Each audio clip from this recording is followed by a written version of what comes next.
You're listening to the CyberWire Network, powered by N2K.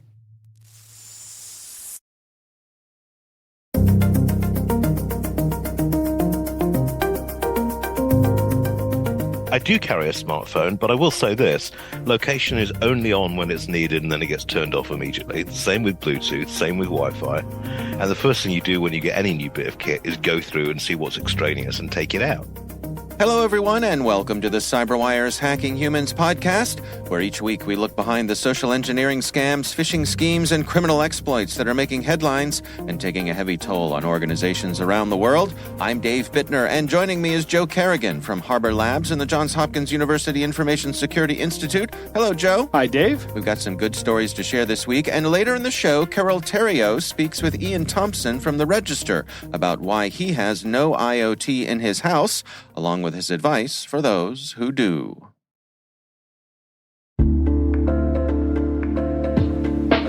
But first, a word from our sponsors at KnowBe4. Even if you don't know it, your organization has a security culture. We should all strive for a strong one, with users reporting phishing emails as soon as they see them and discussing the latest news-making data breach around the water cooler.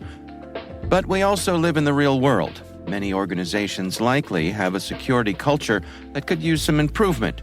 KnowBe4 has been leading the push to improve organizational security cultures through new school security awareness training for a little more than a decade. Stay with us, and in a few minutes, we'll hear from our sponsors at KnowBe4 about a new way to build your security culture to be the best it can be. All right, Joe, we've got some good stories to share this week. Why don't you lead things off for us here? Dave, my story comes from businessplus.ie, Okay. an Irish website. And, of course, as I'm looking at this, there's an ad to the right to remind me that the last game of the Six Nations tournament is this weekend. Thank goodness. And it will have happened by the time this is released. Okay. So I'm really excited about this game. All right. But when this episode drops, everybody will know if I was disappointed or not. Okay. But this article is called 10 Social Engineering Techniques Used by Hackers. So it's been a while since we've had an episode where I've talked about the general nature of social engineering. Yeah. And I came across this article and was like, this is a pretty good summary. Okay. So, of course, I also love lists. So we'll go through this like a list. Okay. Number one, baiting, which is where someone uses a false promise to appeal to your greed or maybe your curiosity. Okay, yeah. This is not just a social engineering trick, but it's also a marketing trick. You see on all kinds of websites, clickbaiting. Right. You know, you see the headline trails off with a little ellipsis, those little three little dots. Mm-hmm. They're like, Brooke Shields said, what? What did Brooke Shields say? Right. That's what it is. Right, yeah. That's the curiosity I've heard that part. I've heard it referred to as the information gap. Right. I think YouTubers use this all the time. You know, you won't believe what happened when we did this. Right. What happened? Wait, I need to know what happened. Really, when I believe it, I'll bet I do believe it. Yeah, exactly. That's my response to these things. I've become so cynical that this baiting really doesn't work on me, at least not for the information gap. Right. But greed, I do have a little bit of greed in me. Okay. So I've got to be careful to watch out for people that promise returns, right? Another Right. great example is an infected memory stick. That's another thing. I don't really think I fall victim to that one because I do have a process for that. It involves a Raspberry Pi. Yeah. Taking a look at things. And if everything goes south, I'll just pull the disk out and rewrite it. Okay. Which you can do with a Raspberry Pi. It's nice. Next, pretexting. Pretexting is the story that they tell you. It says here, an attacker uses a made-up scenario to provoke an employee to disclose sensitive information. I like to say that it's the story they tell you to get you into the right mindset. Because if I called you on the phone and said, hey, Dave, I'm a scammer and I'm going to try to take all your money out of your bank account, you'd be like, well, goodbye. Right. But if I call you and say, hey, Dave, I'm from your bank and we need to log into your bank account because there's some fraud going on here. Yeah. Now I have your attention. Yes. Right? Yes. It's the lie. A watering hole attack, which is where the attacker, this is not really a social engineering attack, but it does rely on people behavior, the behavior of people. Yeah. So what they do is they will get a website that they know a group of people go to where they want to gain ingress into that group. Like, let's say it's an employee group Right. or a software engineering group or something like that. They will exploit a vulnerability in there that lets them perform some kind of malicious activity when the people they want to target come to that site. Okay. Quid pro quo. Yes. This is an attack that relies on someone's sense of reciprocity. I did something for you, now you have to do something for me. This is actually an intelligence technique as well. They use this a lot in intelligence gathering. Yeah. So basically, whatever it is they will ask for assistance after if somebody's been really nice to you. So you'll feel obligated to help because they did something for you. Correct. Yeah. Yeah. Scareware. We see this a lot. In fact, I actually landed on a scareware site yesterday. Really? Yep. And right there in the middle of the office where I work with a bunch of other security engineers, my computer started saying, "Caution, your computer has been detected." It started saying it out loud? It started saying it out loud through the Wow. speaker system of my computer. I haven't seen that in a while. Yeah, it was really embarrassing. I'll bet. I was looking something up. I was trying to find a quote from somebody. And I went to some site that said it had quotes in the Google searches, and this is what I got. Could have been worse. Could have been porn. It could have been. Had that happen too. Yeah. That's awful. My boss standing right behind me. Yeah. Oh, he laughed and turned away, and I was so glad he was understanding. But yeah, scareware is just what it says. Tries to scare you into action, and that's exactly what this was. It was very difficult for me to close the browser too. Oh yeah. I was surprised by that. Ugh. For physical penetration of organizations, a really effective means is tailgating or piggybacking. Right? Now, this is like you have badged access to somewhere, and because we are polite beings, we have said that when we're walking in, we hold the door for people. That's right. Right? Well, not in a secured area. And in fact, I've been employed by places where they say if somebody else is coming in behind you without swiping their badge, you're supposed to tell them, swipe your badge. Yeah. Go back out and swipe your badge. Yeah, but there's a lot of, I guess, normal social or social norms in any place other than a secure location makes that hard to do. It does. Right. A great trick with this is that social engineers will use is they will have their hands full. Yeah. And how you get around that is you say, oh, you have your hands full. Let me hold your stuff and you go ahead and swipe us in. Right. That's you turn the tables on them. Next is one of my least favorite terms, phishing. Right? Oh, okay. It's just calling in on the phone and running a scam. It's a phone scam is all it is. It's the same thing as a scam when somebody walks up to you, except it's on the phone. Right. Shoulder surfing. Now, that's a technique that is used to gather things like passwords and things of that nature, or to see what's going on in a website that you might not have information. You might get information disclosed to you that you're not entitled to get. Yeah. And this is really simply just standing behind somebody and watching what they're doing. I've heard of this happening at ATMs, gas pumps, and anywhere you have to put in your PIN. It's a great way to get a PIN. Yeah. It's also it can be easily overcome by using multi-factor authentication or strong passwords. Although I really think multi-factor is the way to go. Next, they have on this list, and this is an old one that I haven't thought of in a long, long time. Dumpster diving. Oh. When was the last time you thought about dumpster diving as a means of extracting information for social engineering purposes? It's been I don't know that I've ever thought of that. Oh, really? But I've certainly, in my younger days, I certainly did my share of dumpster diving because I loved electronic gadgets. Right.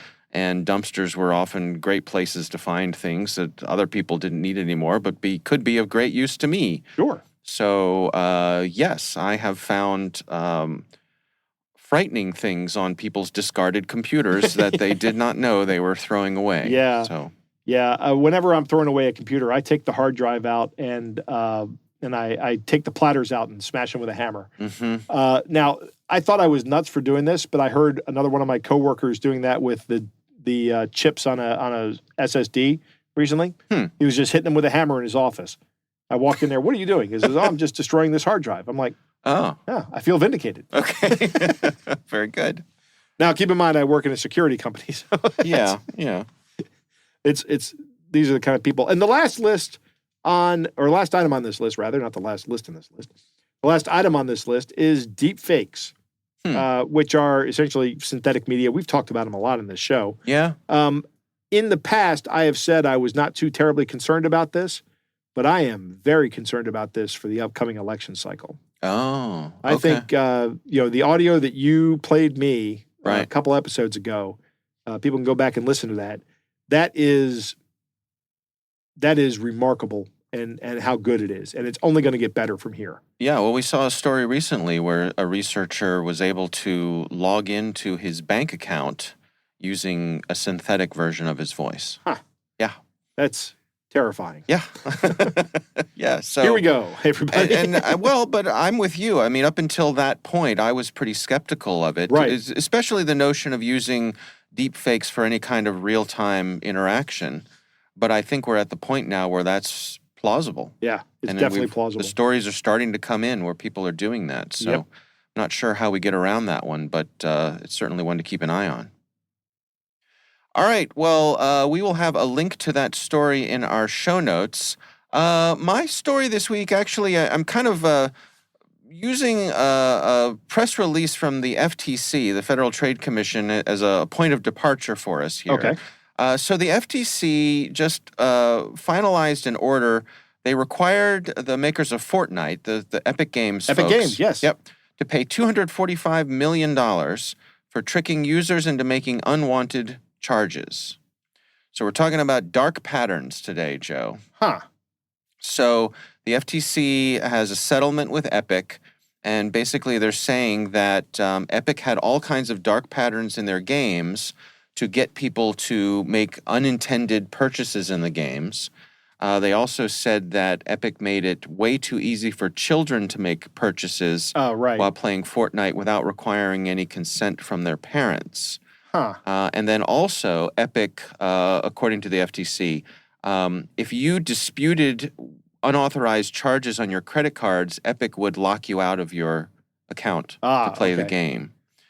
So the commission voted 4-0 to, I guess unanimously would be the way to say that, to approve this fine against Epic. But it really speaks to this notion of dark patterns, which is really what I want to dig into here today. In gaming, I went and actually looked up some of the methods that they were using in Fortnite here.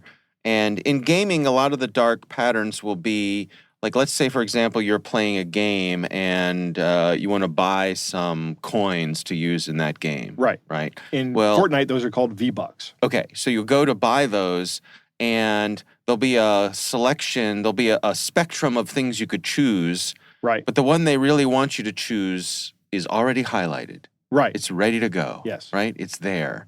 Right. It's the one with the most coins and the biggest profit. Right. And that's the dark pattern. They're making it easy for you to do the thing that is in their best interest and not necessarily yours. Huh. I think about this, and when I signed up for Fortnite, I knew it was free to play. Yeah.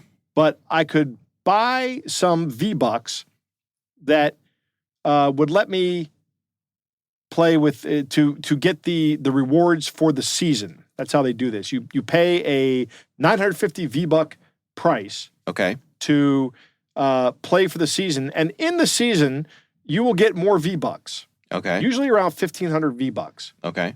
But for some reason, I purchased the 5,000 V-Buck package, not the 1,000 V-Buck package, which would have been the minimal amount I needed to buy. My reasoning was that the 1,000 V-Bucks was $10, but the 5,000 was like $25. Okay. But I don't know I wonder if I fell victim to this now, Dave. See, now you got me second guessing myself. You may have. Because I still have 5,000 V-Bucks on my Fortnite account. Right.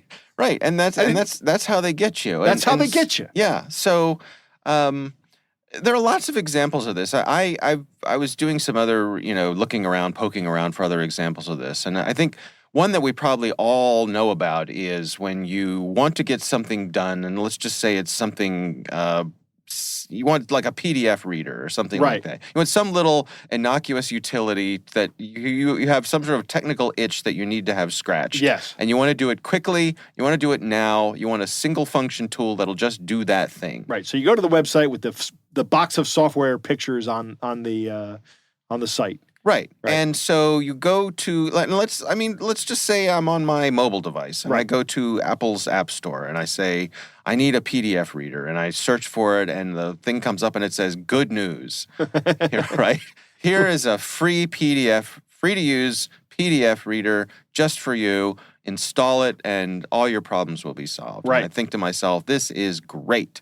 And so I sign up and I install it.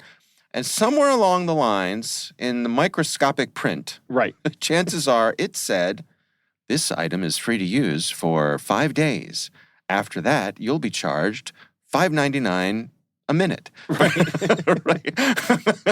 For us, usually it's like, it's usually something like $10 a month or $5. Right. But I've seen ones that are even $50 a week. Right. Right? Yeah. And they work off of the notion that you're either not going to notice right away.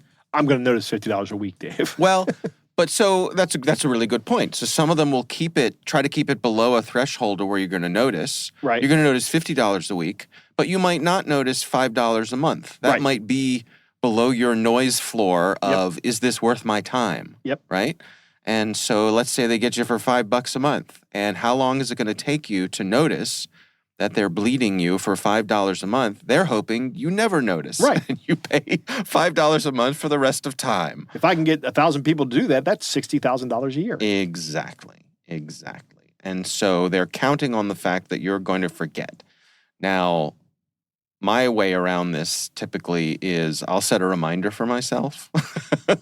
Right. at the 4-day mark or something like that to disable the software. Or I'll use it for what I'm using it for, immediately opt out and be done with it. Yes, and be done with it. I will say to their credit that Apple is very good about putting a stop to this. So they actually are a helpful middleman when it comes to this sort of stuff. Not so helpful that they don't allow the vendors to do this, but because Apple gets a cut of it, of course. Of course, 30%, I think. Yeah, and I think it's the same on any of these platforms. But so anyway, that is the one that I think we're probably most familiar with, that we run across, from time to time.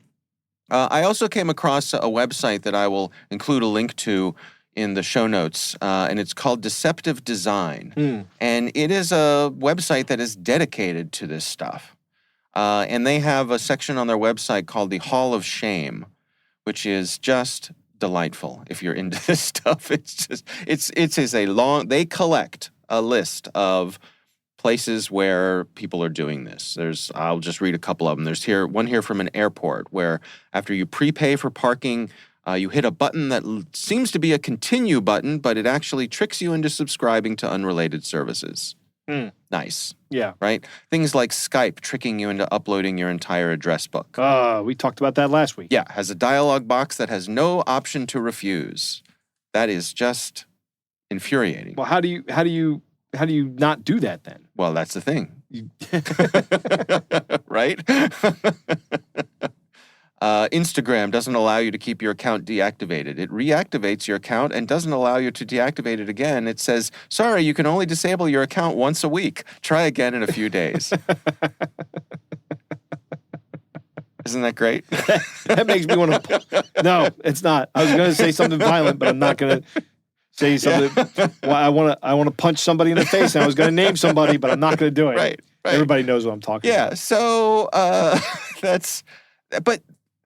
the thing is, you read these things and you think, how could this be so? How could it be this blatant? How could it be, and how could people fall for this? But they're designed for you to fall for them. They're so clever. They're so backhanded or underhanded, I guess is the word I'm looking for, that the odds are against you here. So anyway, I will include a link to this Deceptive Design site in the show notes. I think it's worth looking through. This is one of those things it's worth sharing with your friends and family because these things are everywhere. And I think it's really great that in this case, the FTC has cracked down on Epic Games to say, knock it off. There's real money at stake here. Hopefully some of the other big players who are doing this sort of thing will see what's going on here. Yeah, that's $250 million fine. Yeah. What does Epic make in a year? I don't know. I mean, it seems, who knows? I mean, it seems to be, that is a chunk of cash that I think would get any company's attention, but I don't know. It might be 1% of their proceeds. Who knows? Just a quick Google search. In 2021, their revenue was like $5.7 billion. So that is significant. Yeah. It's about 5% of their annual revenue. Okay. So real money. Yep. Real money to them. But again, hopefully other organizations will see this and, an internal memo will go around that'll say, let's stop doing this. But right. I doubt it. I'd like to know how far back this goes because recently Epic changed the way you get things in Fortnite so that you have to press and hold the mouse and fill a bar up to purchase an item. And I'm wondering if that is a result of this case. And I remember being impressed with that, going, oh, this is pretty cool. Now I can't just accidentally purchase something. Right. And maybe that's a result of this FTC judgment. Yeah, could be. My recollection is that this stuff really started to take off when we had all of those free-to-play games filling up the app stores. Fortnite is free-to-play. You don't have to pay anything to play it. Right. So you can, and you even get a couple free V-Bucks. Eventually, you can start buying the Battle Pass with them. Yeah. So there's Joe's cheap guy tip of the week.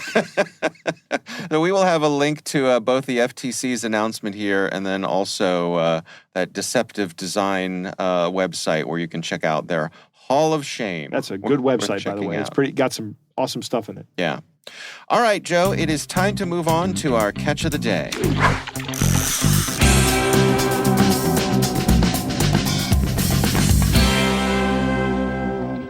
Dave, our catch of the day comes from Lauren, who writes, hope you guys are doing well. I very much enjoy listening to your podcast. I work in accounting or finance for a startup, and we received a pretty decent phishing attempt today. I've changed the names here and added employee titles to their names to emphasize that the scammer seems to have successfully gathered the information regarding who to contact in our organization. So it's actually a series of messages, Dave. So why don't you read the first message that comes in? Okay. So this is from the scammer. Right. Via an external email address, and it has the contact name of their CEO. Correct. And it says, Chelsea, AP accountant, kindly inform Audrey, VP of Finance, that it is imperative to pay this invoice urgently. Let me know if you receive the attached files. I will need a wire transfer confirmation receipt as soon as the payment is made. Best regards, Jeffrey Lehman, CEO, Chief Executive Officer at redacted company name. Right. Okay, so now those titles were put in by Lauren. Okay. So that's to make it clear. Yeah. So the first message that comes in contains an attachment that reads as follows. Okay. Please find attached the invoice which contains the cost breakdown of the work completed with our bank wire information along with the W-9 form. Payment terms due on receipt. We will need a confirmation as soon as the payment is sent out via wire transfer, and do not hesitate to contact us via email with any questions. Kindly confirm the receipt of my email with the attached files. Attached is a legitimate appearing invoice and W-9. Right. Now, W-9 is a request for validation of your EIN number. Okay. So it looks like not only are they sending you an invoice, but they're also asking you to fill out a W-9. Okay. Which is, I don't know what the tax implications are here. I'd have to talk to my son about this because he's the accountant in the family now. Okay. But anyway, it looks like that's an opportunity for more identity theft or more corporate fraud here. Yeah. But Chelsea then responds to the scammer like this. Hi, Jeff. I have received and entered the information. I will pass it on to Audrey for approval and let her know the urgency, but we do not currently have the funds to pay that. Kind regards. To which the scammer then replies, Chelsea, how much do we have in our checking account at the moment? I need to know before you send it to Audrey. Best regards, Jeffrey, CEO. Right. So here at this point, the AP accountant responded with the current bank balance that was in the current amount that was in the balance and said, or in the bank, and said, we also have a huge payroll. We're expecting to cover payroll coming up at the end of this week. Yeah. And that would not leave enough cash to fund this incredibly high wire transfer. So be mindful of that. There's the attacker wants to know how much money is in the account, and they know now that they have payroll coming up. Mm-hmm. And what does the scammer say in response? Yes, I am very much aware of the payroll. Please send the invoice to Audrey for approval and ensure that it is paid promptly. I am expecting an international wire transfer this evening, so rest assured that the payroll will be sorted. I am eagerly awaiting the confirmation of the wire transfer.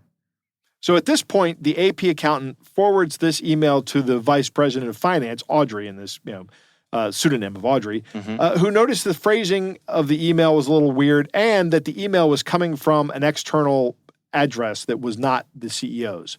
So she reaches out to the CEO, and the CEO goes, yeah, that's not me, and it gets nipped in the bud. Wow. Okay, so a pretty good example of process being followed here. Yeah. Lauren says, I'm still pretty puzzled how they got the correct names of the people who would be responsible for this in our organization. My guess is LinkedIn. Yeah, I was going to say the same thing. Right? Yeah. That they went to LinkedIn, they clicked on the company, and they found everybody that worked there. They found who the VP of finance is. They found an accounts payable accountant, and they know this. The person they're going to impersonate, they knew all that stuff before they went in. Right. So they send the email to the essentially lower level accountant as the CEO, invoking the name of the VP of finance that the lower level accountant probably works for and interacts with on a daily basis.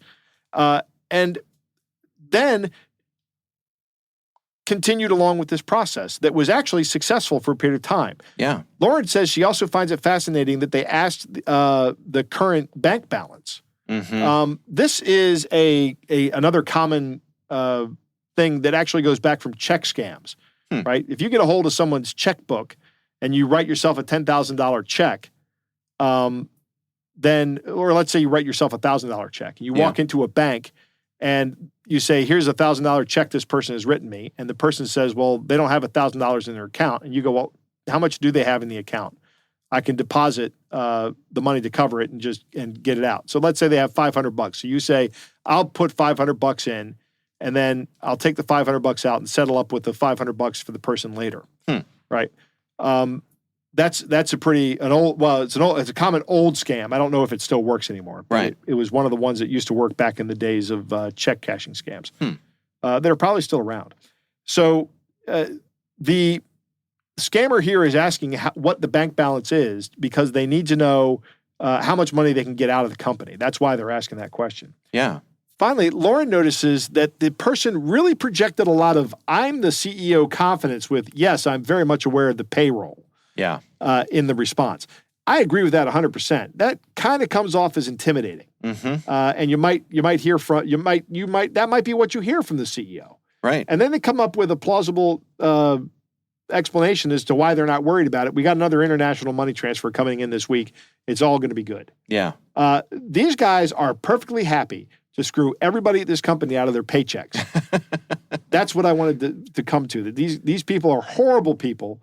They are monsters, and they are perfectly fine taking everybody's paycheck from them and jeopardizing the ability for them to live their lives. Well, and I think it also demonstrates the degree of professionalism with which they operate. Right? That's a good point. They know their stuff here, and good on the things that this organization put in place to stop it.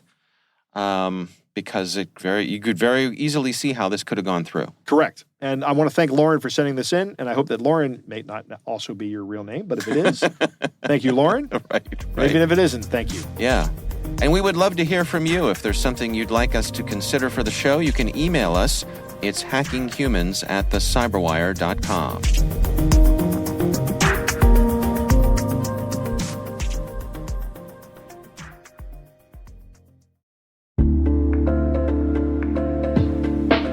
We were talking about the importance of strong security cultures. As part of their focus on new school security awareness training, KnowBe4 has released a tool called Security Coach that takes alerts from your existing security stack and sends immediate coaching to end users who've taken risky actions. With Security Coach, your users receive contextual, real-time coaching that reinforces your security awareness training and policies, improves knowledge retention, and helps your users to understand the risks associated with their behaviors. Security Coach helps you take a data-driven approach to quantifying and reducing human risk by combining your existing security layers with real-time behavioral coaching and new school security awareness training. Doing this significantly improves the understanding and retention of your users, leading to a stronger security culture across your whole organization. Learn more about Security Coach at knowbefore.com/securitycoach. That's knowbefore.com/securitycoach.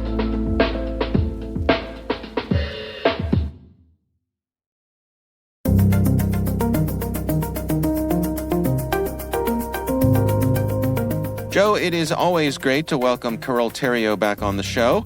And this week, she is speaking with Iain Thomson from the Register. They're talking about smart tech in the home and how Ian shies away from IoT devices. Here's Carole Theriault.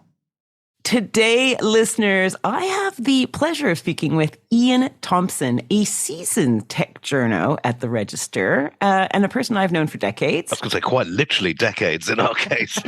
Yes. Now, there are many interesting things about Iain, but one of them is rather than surround himself with all the latest smart tech, like 99.999% of tech journalists I know do, he says that actually he refuses to have smart tech in his home. And today, I thought together we would find out why. So, Iain, welcome. Cannot wait to dive into this. Always a pleasure to chat. And if I'm going to be held out as the global Luddite, I shall wear it with pride. Excellent. No, I'm on the fence, right? I'm half Luddite, half keen, and I sit there, so I'm interested. I could be pivoted. So first, maybe, why don't you tell our listeners a little bit about you, your background? Who is Iain Thompson? Oh, God. Well, okay, we've only got 20 minutes. Born of the god Zeus, and I've been covering technology in one way or another for about the last 30 years. Still have my first computer, a ZX81 for that matter, although the RAM pack long since died, so it's pretty much useless. I love technology. I love finding out about new things about it, particularly like the security field, because it's constantly changing and constantly evolving. I have had, I'm one of the few people, I think, on the planet who actually used a Creative Nomad for more than 5 minutes, back when MP3 players were a thing. Built my first computer when I was still in my teens. And yeah, I mean, I love technology, but this whole smart devices and Internet of Things thing is just apprehensive, simply because I've been covering the security beat for so long, and I know how insecure these devices are. And I don't, frankly, trust the companies that make them that much. Hold on a sec. You do have your tech cred, so not only have you done all these things, but you've written what? How many articles? Do you think you've hit 1,000 yet? Oh, no, for the Register, I'm coming up to 5,000. 5,000! Listeners, that is a lot. I've been there 12 years, so, Well, I mean, before that, at the late and little lamented vnunet.com, I was doing 4 articles a day, but that was really churn and burn. Yeah. But I mean, for that, you need good hardware, and I'm very picky about the computers I use. And also, like, your living condition. Do you live on your own? Do you live with other people? I live with my wife and a very aggressive cat. Okay, so we have this tech journo, serious tech journo, who's been in the industry for 30 years. You love tech, but no IoT in the house. No.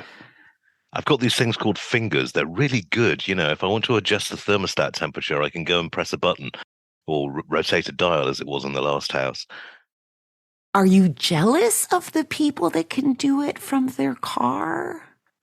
Not really, because I just don't see the point. It doesn't have a convincing use case, given the potential problems with it. Plus, I don't like the idea of having something in the house that listens all the time. So it's a privacy concern, primarily, do you think? It's certainly a privacy concern, but it's mainly, I just don't see the use case for it by and large. I mean, at first, I have to say, when Google Assistant came out, I was kind of like, and when Siri came out, I was trying those left, right, and center.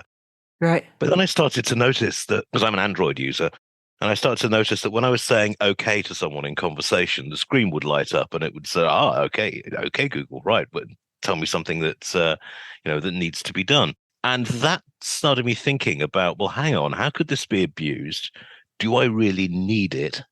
So I just turned it off, and I've kept it that way ever since. I'll still do voice searches on some items, but you have to physically turn it on. I don't want it, listening all the time. And this doesn't suggest that, I'm murdering people in the house or anything, but it's just... I know. Isn't that the weird thing, right? If anyone requests privacy in their life, like, why? What are you hiding? What's wrong with you? The simple answer to that is, do you have curtains? It's like, well, yes. It's like, well, why are you doing nothing to hide, surely? And it's just like, yes, but people like privacy. Yeah. Yeah. And it's just one of those things. I mean, was kind of tempted by getting... here we go. Getting outside video cameras. One for the inside of the front door, just for security. Oh, it's crouching. It's getting close there to the boundary, isn't it? Yeah, but then, Amazon announced deals with US law enforcement that they could hand over your footage at any time. And it was like, do I really want to be part of a huge surveillance network? So I'm keeping my eye out for an open source, non-corporate security camera system that I could set up and run myself. All that's going to take is a couple of weeks of free time and an awful lot of research. Or a very knowledgeable listener. Please feel free to get in touch with Ian Thompson. Yeah. Oh, yes. If any listeners have any problems, by all means, drop me a line. But, okay, you have a phone, though, right? And you carry your phone with you all the time. And that is definitely the quintessential IoT smart device, really, isn't it? Yeah. I mean, it has been one of the most ridiculously humorous things about the anti-COVID people over here. So it's putting microchips in you to to track you underneath. Sent from my iPhone. You just paid $1,000 for your own spying device. I do carry a smartphone, but I will say this: location is only on when it's needed, and then it gets turned off immediately. The same with Bluetooth, same with Wi-Fi. Quite strict about keeping handsets locked down. And the first thing you do when you get any new bit of kit is go through and see what's extraneous and take it out. I want to ask you about if I may, about your partner. Does she share the same mindset as you? She's not that bothered either way, to be honest. She too is slightly freaked out by the listening in thing. If they could get a convincing use case, if she could actually...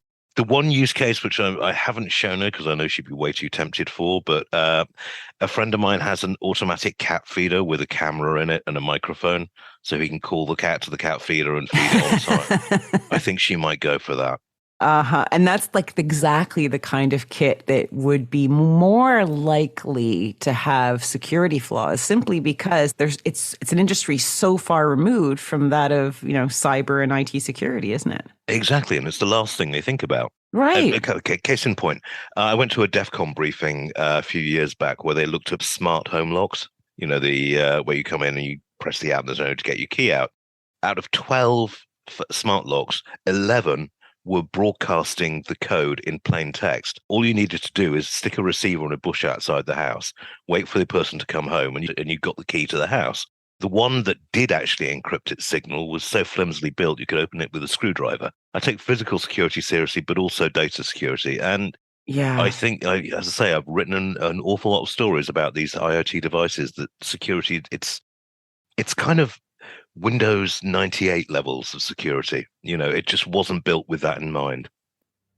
Well, listeners, please tweet at the CyberWire if you have any use cases that you think might change Ian's mind. Ian Thompson, journalist at The Register, thank you so much for sharing your IoT fears. This was Carole Theriault for Hacking Humans.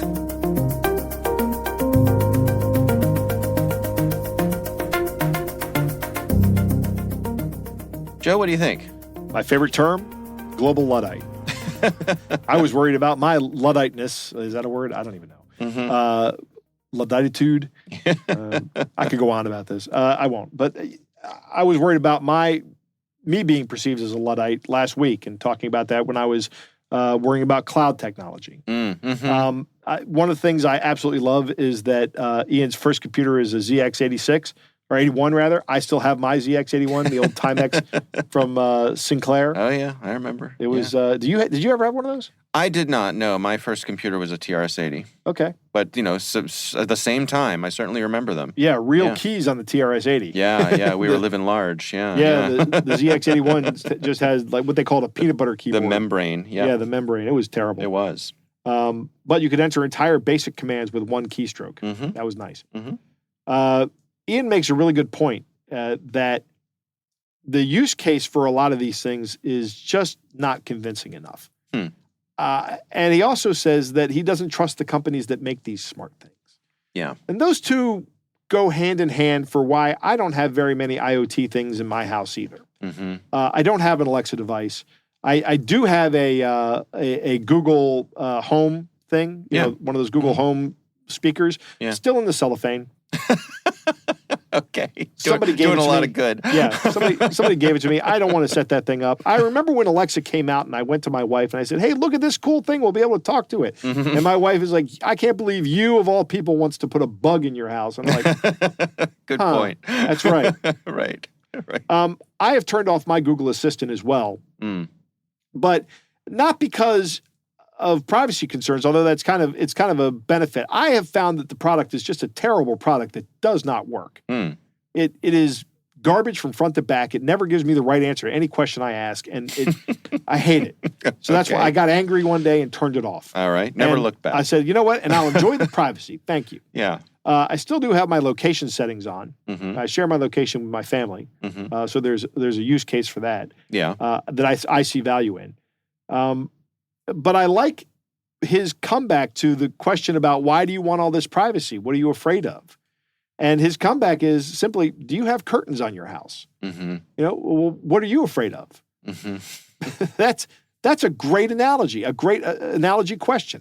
Yeah. I love it. It's awesome. I'm going to use that. There's something here that Ian touches on, and I think it deserves a little bit more exploration here. Okay. If you want a camera system in your house that isn't essentially out-of-the-box government surveillance, like for law enforcement, right, like with the Ring camera or anything else, right, you need to spend a lot of time and research and probably a lot more money building a system that will do everything the Ring already does. Yes. So that's kind of the value proposition of the Ring doorbell and all these other surveillance devices. Right. It's easy. It's easy. Yeah. You don't have to spend the time doing that. All you have to do is give us all your private information, let us show everything we want to show to law enforcement, and you're all done. Right. Right? Ooh, that sounds like a great idea. Yeah. So I still don't have a camera on my house either. Not yet anyway. I will soon though. I am looking into the standalone solutions that don't upload things to the cloud, or maybe upload things to my own private cloud. There you go. You know? Yeah, that seems like a good compromise. Right. I would certainly want to make sure that if I had something cloud enabled, that it was somehow encrypted and that the provider wasn't able to decrypt it. Yeah, that would be an important distinction. Yeah. Right. That you upload these things and that they remain private to you even after they go up to the cloud. Right. That would help keep the opportunity for law enforcement to rifle around your video recordings. Right. Right. I do have a smart TV. Yeah. And a couple of Fire Sticks in those smart TVs. I don't like them. I don't like that I have them. Right. The Fire Sticks don't listen all the time. Uh-huh. And my smart TV does not have the microphone enabled. I've disabled that. Okay. But the Samsung, it's not a Samsung. One of my favorite things was the Samsung terms and conditions at one point in time said, don't have private conversations around the TV. Okay, sure. And I was like, what? That can't be real. That was real. Yeah. Yeah. And then Ian goes on to talk about his Samsung headphones. I have a pair of LG earbuds right here in my hot little hands, Dave. Yeah. That I got off of Amazon. I said, because I needed a pair of earbuds for my laptop. Okay. Because I got sick of trying to connect everything to one laptop. But then it says, try it on your phone, and all these other cool features come on. And I install the app on the phone, and it goes, oh, here's all the permissions we need. And I was like, I see. It was a very similar condition. Right. I don't use them for my phone. I only use them for my laptop. Uh-huh. I use a very cheap pair of headphones that don't have any apps associated with them for my phone. Yeah. I don't know that it collects any information or sends it back to the country of origin. Maybe it does. Who knows? But it's an interesting point because all of a sudden those Apple AirPods, they're not seeming so expensive anymore. Right. Right. Right. What do they cost? $200 for a pair? I think they start at $100 $100 and go up from there as much as you want to pay. Right. But how much would you like to pay? Yeah. I'd like to pay $3,000, says Dave Bittner. Yeah, we have a pair for you for that. Sure. Right. Step right up. But that's real. I mean, that's part of I think you and I have talked about this. That's part of why smart TVs have gotten so cheap. Right.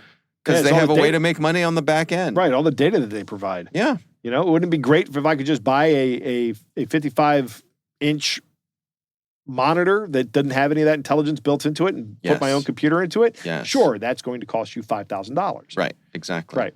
Or I can pay a tenth of that, literally a tenth of that, to get a 55-inch TV. Yep. That does everything else. Maybe I just, the simple solution is just don't connect it to the internet. Good luck with that. Yeah. I mean, I seriously, I think we're coming to the point where some of these devices, they will not be functional if they're not connected to the internet. Yeah, Ian was talking about that. He was saying some of the devices were bricked when they were disconnected from the internet. Yeah. Yeah. Yeah, that's awful. Yeah, that's unconscionable. That should be something that the FTC finds somebody for. There you go. On the privacy front, there's an interesting conversation about the consolidation of all these different companies, like Amazon buying a health insurance company, and Whole Foods, and other organizations. And there's all kind. Roomba. Roomba is one. Oh yeah. That, I had never been happier that I had skipped out on buying a Roomba in my life than when Amazon bought Roomba as a company. Yeah. I was like, well, I dodged a bullet there. Give Amazon a map of the interior of your home. Right, exactly. Right. And, I know that we sound like paranoid nut jobs and tinfoil hat wearers when we say that, but that's exactly what the information they're going to have. Yeah, it's true. Yeah. It's true. We laugh because otherwise we would cry. Right, correct. It was a great interview. I really love having Carole on the show, and Ian is awesome. Yeah. Again, our thanks to Carole Theriault for bringing that great interview to us. We always love having her back on the show.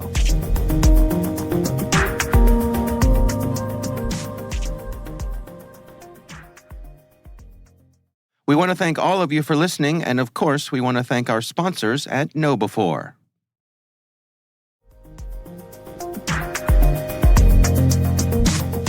And that is our show. We want to thank all of you for listening. Our thanks to Harbor Labs and the Johns Hopkins University Information Security Institute for their participation. You can learn more at harborlabs.com and isi.jhu.edu. The Hacking Humans podcast is proudly produced in Maryland at the startup studios of Data Tribe, where they're co-building the next generation of cybersecurity teams and technologies.